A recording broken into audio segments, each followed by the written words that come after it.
We got a nice one here. Max up top. Andy, Garcia, Romo. On the bottom, playing Is It Prowess, doing quite well. And both of these players very much live for top 8. You know, maybe that loss eliminates, maybe not. We don't have the final numbers on this. But either way, both players just want to lock it up and win another match. Yeah, cut down a card that, you know, has been almost format defining at times. A card we haven't seen that much this weekend. Yeah, no, not really. And I mean, yeah, that is the best removal, I think, maybe in quotes or whatever, but one of the best removal spells in the metagame. You know, previous Corey Steelcutter. You know, now it's removal is not as good when you're trying to fight on an axis where an artifact just, you know, creates value for you every single turn. So Andy revealing the hand, and we don't see a land. Yeah, kind of a fun choice here where we saw the sleight of hand on turn 2 looking for a land and missed. Yeah. And now Max has the option to take the opt and try and really, you know, dig in the claws, but takes the burst lightning, keep the bat alive. Also very reasonable. I like it because you can think like, hey, I'll try to delay you as long as I can, but, you know, eventually they're going to draw out of it, and then if you take the good card, you know, it's going to be more beneficial to you. So coming on in for 2, a little otter friend's going to be joining the fray.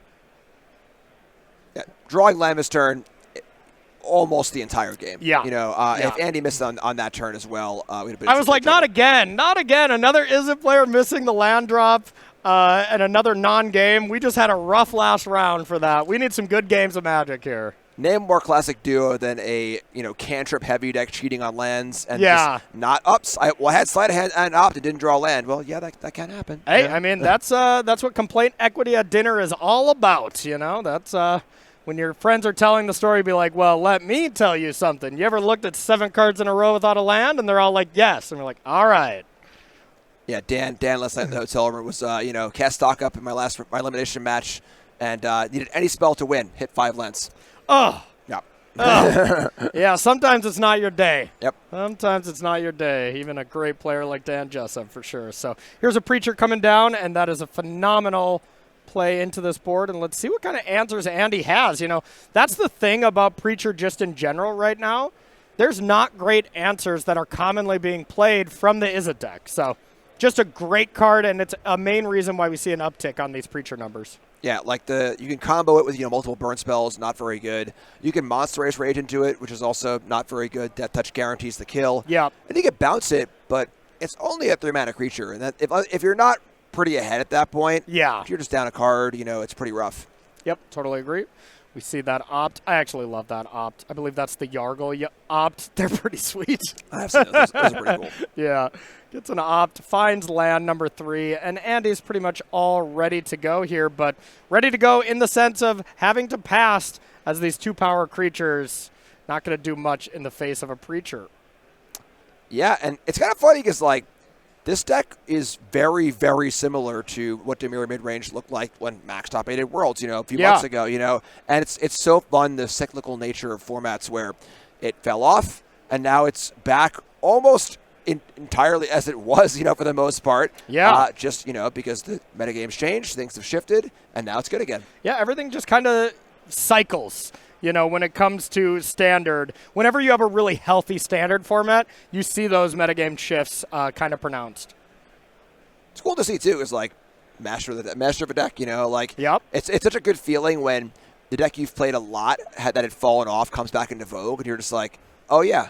It's like riding the bike. I know this deck. This is awesome, you know? Yeah, it was pretty sweet. And I was thinking, you know, when we were getting ready for this match, I was like, God, Max, Rappaport sounds so familiar. So I did a quick search. I was like, oh, of course, top 8 of the World Championship. And you just kind of look at all the results from Max. You know, we see Dimir Midrange from the World Championship, Dimir Control from Pro Tour Thunder Junction, Dimir Demons in Aether Drift, and even drafted a Dimir Demons deck. Love it. Love it. So Max is definitely a master of his craft.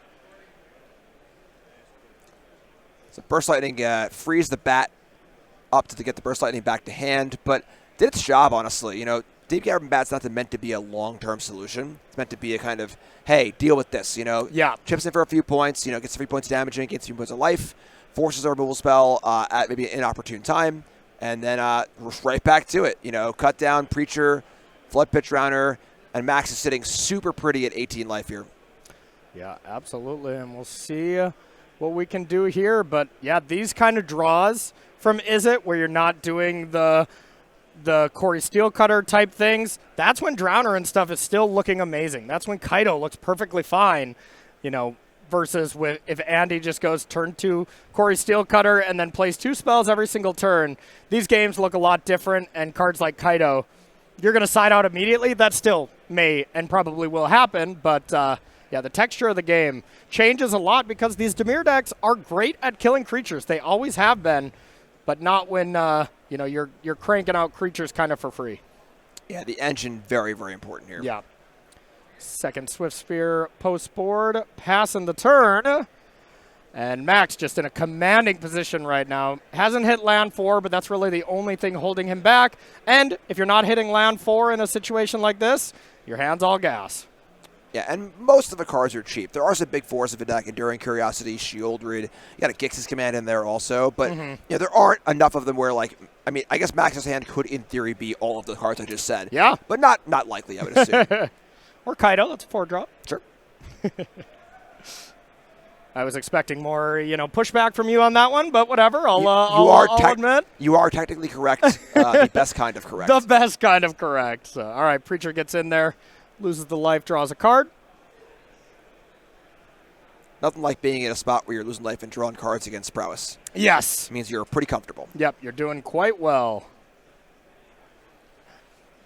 And there is the ninjutsu before damage. All right, speak of the devil. Kaido coming down, and what is going to be the post-board moves here? You're going to try to ice something down, go up. It's got to be a draw to final land. Yeah. Realistically, Lifelink blocker is there. It's the kind of thing where, in a controlling matchup where Kaido is so important, protecting it's really, really important here. But in this spot, Kaido's on 4. There's a lifelink blocker in play. Could Andy kill the Kaido next turn? There's a decent chance it's going to happen. Yeah. But if Kaido draws a lot of fire, gains a bunch of life, that's a great exchange. Yeah. Max is already in a good spot here, has other good things going on. It's not all on Kaido's shoulders. Exactly. And bouncing the Drowner. The Drowner is looking good in this particular texture of the game here. So, yeah, everything perfectly fine for Max. If Kaido's the only thing on the board and he gets to attack it down, progresses battlefield, that's when Kaido becomes bad because you are, tempoing yourself out a little bit by returning one of your own creatures. So if it does die right away, it can be awkward. So on the draw up against red decks, anytime I'm playing Dimir or any kind of pixie deck that played Kaido, I'd be taking them out. But on the play, they're defensible as well. Slickshot show off into the Opt, getting a bunch of prowess triggers. We see Opt finding another Opt, but not interested. Andy's looking for more. Yeah, probably in the market for some sort of board interaction. Flood Maw, Burst Lightning. Maybe a Monstrous Rage to really push over the edge.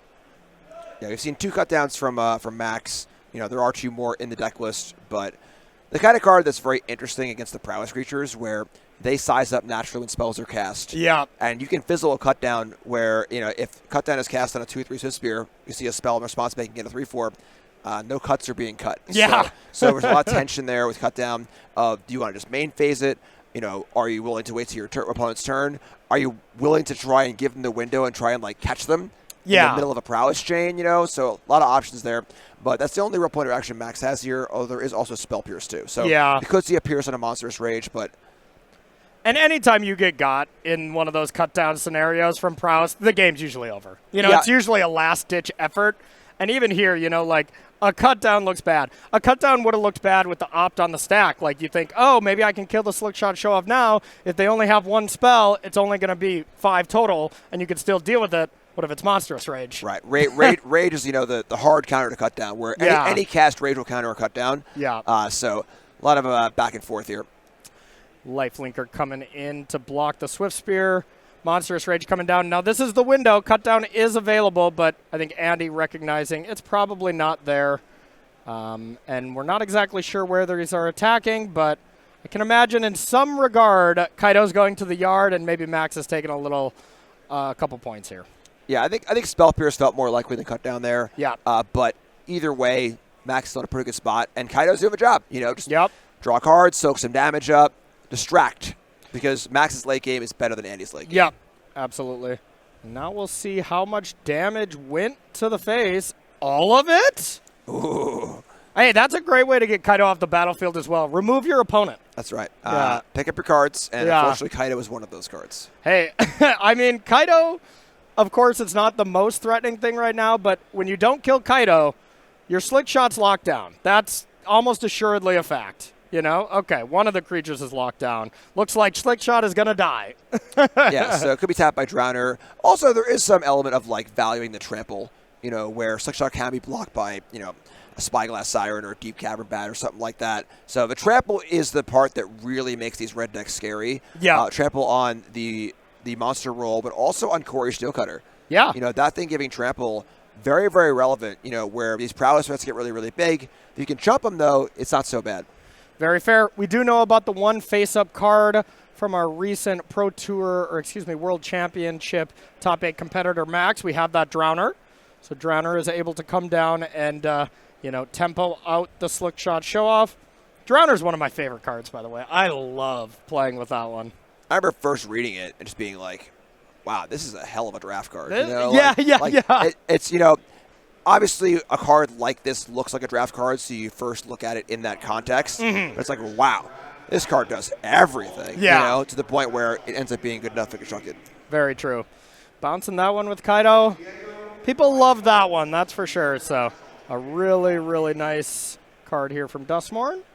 Important to note, too, that, we're very focused on Max's life total because that big attack last turn, and, of course, Prowess is a very damage-based deck. Yep. And he's at 7. Yeah. This Dimir deck is also an aggressively slanted deck, too. Oh, yeah. You can turn the corner really quick with cards like Flood Pit Drowners and just Kaido in general. Kaido's phenomenal. Kaido's one of the best cards in Standard. It just does kind of ebb and flow with being amazing or maybe not at a great spot, which currently now it felt like it wasn't at a great spot. But with these Dimir decks having a pretty solid win rate, maybe it's fully coming back. Strong agree. Yep. It's a deck that I played for a very long time. I think it's phenomenal. Played in the Arena Champs 8 here not too long ago. Did not do well. I wasn't going to say nothing. All right. It's funny how if there were some more ninjas in Standard. Yeah. Kaido's very, very good, even though its first ability is not nothing, but almost nothing. It pumps Kaido itself. It pumps Soulstone Sanctuary, but that's really it. Yeah. If the other creatures were also ninjas in play, Kaido would be through the moon. Absolutely. And I mean, there's the one that gets played every once in a while, the hexproof one. I forget exactly what it's called, but the 2-mana 0/1 backup gives hexproof. Oh, sure, yeah. Yeah, I only really noticed, one of the Magic Online goats, Mogged, always played it in one of his lists, always won the event, so it became, kind of popular at that time for a little bit, but yeah, not too many actively strong ninjas. So looking at Andy's side of the things, what are we going to do up against Dimir midrange? Scorching Shot looks nice. Being able to kill those large toughness creatures is very, very important. Basic land count for Max, there's 8, and with the theme being kind of tempo-y, Sunspine Link seems, I don't know, it's a little sketchy. Torch Tower is nice to kill those small creatures. Mostly just, I think the most important card is Scorching Shot. Being able to kill Shield Druid and kill Preacher cleanly is so important. Yep, that checks out to me. But, I mean, realistically, this should be a good matchup for Is It Prowess, right? No, I don't think so. You don't think so? I think Dimir, I think it's predicated entirely on Corey Steelcutter. Okay. I think the games where the Izzet deck has Corey Steelcutter should be a lot better for Izzet, maybe even a bit favored. Okay. The games they don't are going to be like that. Okay. Where, statistically, from Bologna, it was 60-40 in favor of Izzet, but, I also didn't think it seemed crazy bad by any means. Yeah, but, that surprised me a little bit. Yeah. And I think that, obviously, I mean, the Dimir players are doing very well this tournament. They very well in Bologna also. And I think that it's predicated on the Steelcutter. We see Intimidation Tactics able to nab that one as well. We got one in the main deck also. No Dreams of Steel and Oil, but basically the same card. Honestly. Yeah, hit an artifact, hit a creature. Duress Similar can also hit that as well. You get Spell Pierce. So there are answers to Steelcutter. It's not like if you just draw Steelcutter, it's a lock, Sure. And then in the non-Steelcutter games, like we just saw, play a creature, kill it, play a creature, kill it, play a creature, kill it, and then lean on these threats that are pretty hard to kill. So I think there's also a lot of there's a lot of room for play, especially in these games, where like how the players play, how they sideboard, how they handle things is going to be very different from player to player. Yeah. And I think a play skill will really show through here a lot. Max, obviously an expert with the deck, Definitely. and a very accomplished player. No surprise to see him doing well here too. So, very predicated on Steel Cutter. I think I like Max's side a little better, but it's going to be very, very close. Awesome.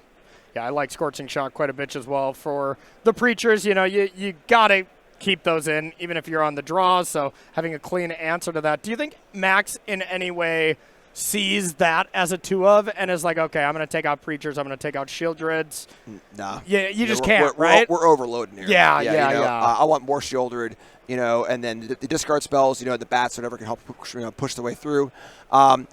The shot can get bought back in a longer game with the talents and stuff, so it's not like there's only 2 shots in the deck. There are virtually a lot more than that. Sure. But still, overload it, get the threats in play, and then just kind of lean on these really powerful creatures that are hard to remove. Now, if there were 4 of them in the sideboard, do you adjust accordingly, or is, probably not? I think it's too important to the main function of Max's deck. Okay.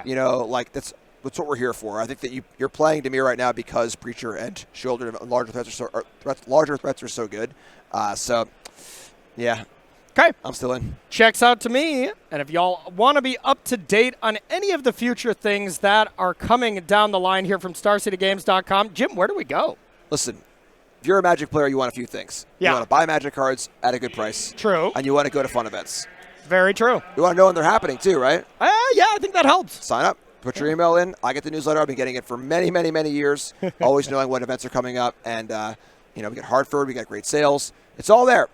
And they don't bomb you either. It's not like they're sending one email every 6 hours. Yeah. It's maybe 1, maybe 2 a week or whatever. And it's always the important stuff. So check them out. Sign up. Stay informed. Now, I personally send you an email every single day just to keep you informed with life. But I didn't sign up for that one. Yeah, it does keep saying return to sender, but I didn't know what that meant, so I just kept sending them to you. Yeah, the block button is a very powerful feature. Ah, okay, fair enough. Very powerful. Fair enough.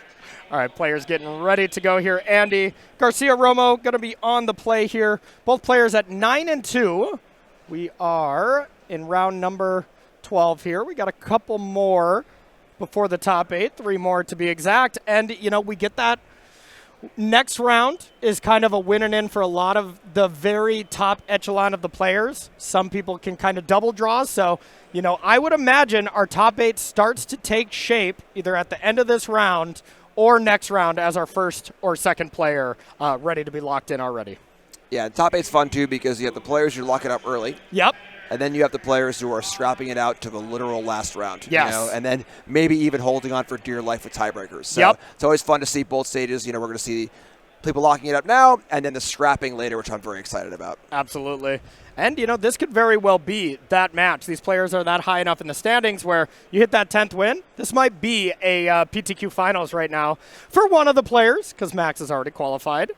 Andy might be as well. I'm not 100%, but, All right, now this is the big one. So yes. I was just saying how important Here's Steel the Cutter test. is. Right, so one of the downsides to Dimir is that Dimir can't really remove Steel Cutter from the battlefield. You can duress it. You can spell pierce it. You can tactics it. But once it's in play, it's there. Thankfully, however, for Max, the hand is not very good. Yeah, a lot of lands, but hey, I'm sure Andy is recognizing this is my best card. I'm going to keep it. Maybe kept that 4-land, 3-spell hand, one of them being Corey Steelcutter, drew a land right in the window. Still a very reasonable keep, Absolutely. And the opt, of course, is it's the key to the entire deck, right? Yeah. Just cantrip suited. Just find another spell, find another spell, find another spell. Swift Spear to the bottom. That's got to lead me to believe Andy has a second option already to trigger this because the Swift Spear was not ideal. You want to find another 1-drop for this turn and then give me every stock up I can find. So here's an Otter. Here's a Monk. Working together. Yeah, the texture of this game is going to be very different than last game. Yeah. Here comes in a swing for 2. And now we had 5 total lands, so Andy has at least 2 lands in hand, maybe has 1 other card as well. And we'll see what Max's follow-up is. No Ninjutsu'd Kaido. Attack for 2. And see what we have. Maybe a Preacher would be pretty solid. Okay. right up the curve. Very solid. Now, I mean, hey, scorching shot, anyone? That would be real nice, huh? That would be pretty good. Yeah, and this is where the texture of the game changes, where Max can't just hang back now. Hang back, kill a thing.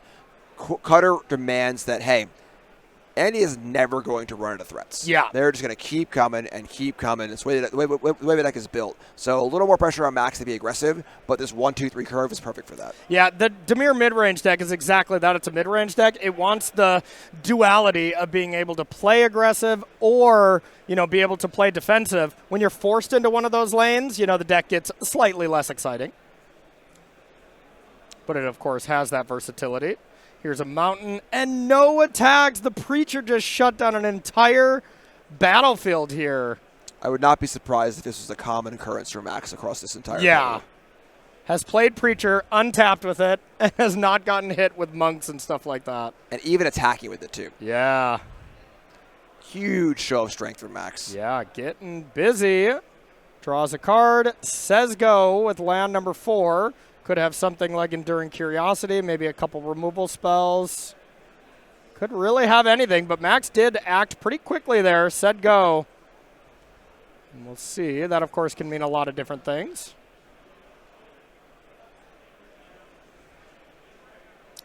Okay.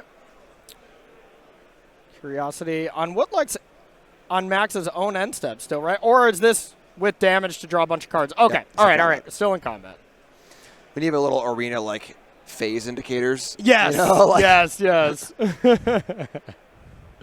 Let's get that. We'll get your soundboard here too, okay? Don't tempt me. All right. All the technology. Yes, there we go. All right, this is the turn for Andy though. That's not a great start. Yeah. Leveling up talent for a cantrip's kind of like cracking a clue to start your turn, Yeah. As your opponent, you smell blood in the water.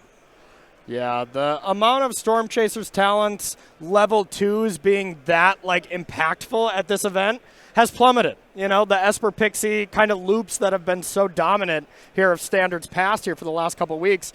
Leveling the talent is an afterthought now most of the time. But we do have that opt to boost up 4 power, 4 toughness on defense here.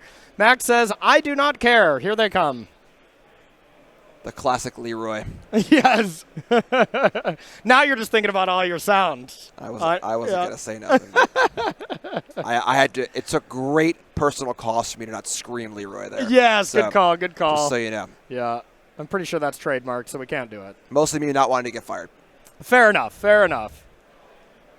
I mean, that really goes against the whole principle of Leroy Jenkins, though, right? You save first and think later? It is true. Far too measured. Far too measured. Looks like this is just being taken. 8 damage points. Wow. Okay. I mean, this is Andy saying, hey, I don't care what you're doing. I'm going all in next turn. I kind of like this. One of the things about drawing obscene amounts of cards is your limiting factor stops being things to do and starts being mana to do it with. Yeah. So, if your opponent's going to have 10 cards in hand, they might as well have 20. Honestly, whatever, So I like this a lot, actually. Trying to split the difference here and block 1 or 2 of these, it costs Andy too much of his board. And now there's a chance for some sort of chain of spells next turn. Yeah. Obviously, this has to not happen as well. Mm-hmm. The cards drawn can't be a fistful of 1-mana removal spells. That is the best case scenario for Max. But I think as far as finding an avenue to win a game that looks really bad, I like Andy's play a lot. Yeah, for sure. Play to your outs here. Andy's playing to win, not playing to not lose by doing some chump blocks here. Because, think if you block a couple of these and now these 2 cutdowns dealt with your 2 creatures in play, you're done. You're completely done. Now, Andy has to have an incredible turn of stringing together a bunch of stuff while maybe putting another threat into play. So Max also made the incredible play of cut down right now. Cut down, if there was a Monstrous Rage, it could have saved the Swift Spear. Win-win for Max at that point. Absolutely. Yeah, so Max recognized, sure, you can save it right now if you do have that card, but it's just, going to still cost you that large amount of damage when it's Andy's turn. Yeah, and 19's a lot. If Max is at 10, 12 here, you know, like that would feel a little more doable. But you have to assume Max has at least a go for the throat at hand, if not more. I saw Spell Pierce as well, which is going to come up here pretty soon, I imagine. Yeah, it's hard to imagine Max not being rolled up here. Yeah. But from Andy's perspective, you have no choice. You're 5. You taking that huge damage next turn says, I win the game next turn or the game is over. Yeah. And even if it's like a 5-10%er, this is a lot better than 0. Yep, 100%. Or what it really says is Leroy Jenkins, really. I held it back again. I held it back again. All right, Torch the Tower and Corey Steelcutter, the options. I mean, it's not really about second Corey Steelcutter right now, I imagine. So you got to take the Torch. And, I mean, the Torch does represent Torch the Bat, get the Burst Lightning.